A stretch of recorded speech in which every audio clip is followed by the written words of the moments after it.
এই যে রিসেন্টলি যে খেলাগুলো খেলেছে ওইরকম খেলে হচ্ছে কি আর্জেন্টিনার জন্য টাফ হয়ে যাবে আর কি। ফিফার সভাপতি তো সুইজারল্যান্ড ছিল, যদি ওইরকম হতো তাহলে হচ্ছে তো সুইজারল্যান্ড জিতে যেত। ওভারঅল হচ্ছে যেহেতু হচ্ছে নেক্সট সেমিফাইনাল আর্জেন্টিনা আর ইংল্যান্ড, সো হচ্ছে কি হাড্ডাহাড্ডি লড়াই হবে। আমি পার্সোনালি হচ্ছে কি আর্জেন্টিনা সাপোর্টার, আর্জেন্টিনার জন্য বেস্ট অফ লাক।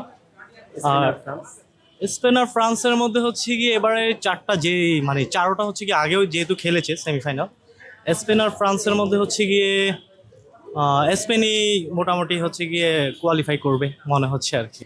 হ্যাঁ ওইরকমই হলে তবে স্পেন এবার ভালো খেলছে, আগের বার থেকে এবার ভালো খেলছে, যার কারণে স্পেনকে আশা করা যায় আর কি।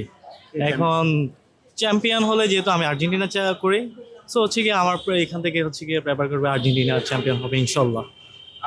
না এবারে হচ্ছে আর্জেন্টিনার জন্য সহজ হবে না, যেহেতু হচ্ছে গিয়ে ইংল্যান্ডের সাথে ফার্স্ট প্রতিদ্বন্দ্বিতা, সো হচ্ছে গিয়ে আর্জেন্টিনার জন্য না। যদি আমাদের উঠে দাঁড়াতে হবে হেভি স্পিডে। স্পিড সকল অন্যায়ের বিরুদ্ধে রুখে দাঁড়ানোর এনার্জি পার্টনার। এই যে রিসেন্টলি যে খেলাগুলো খেলেছে ওইরকম খেলে হচ্ছে কি আর্জেন্টিনার জন্য টাফ হয়ে যাবে আর কি।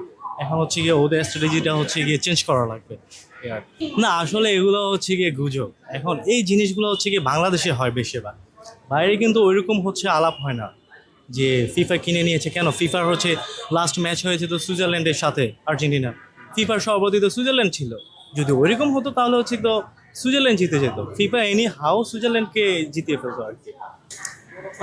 বেস্টটা আশা করতেছি, মেসি যেহেতু হচ্ছে গিয়ে এবারেই হচ্ছে যেহেতু লাস্ট ওয়ার্ল্ড কাপ, সো হচ্ছে কি মেসির বেস্টটাই ট্রাই করবে আর কি ফাইনাল খেলার জন্য।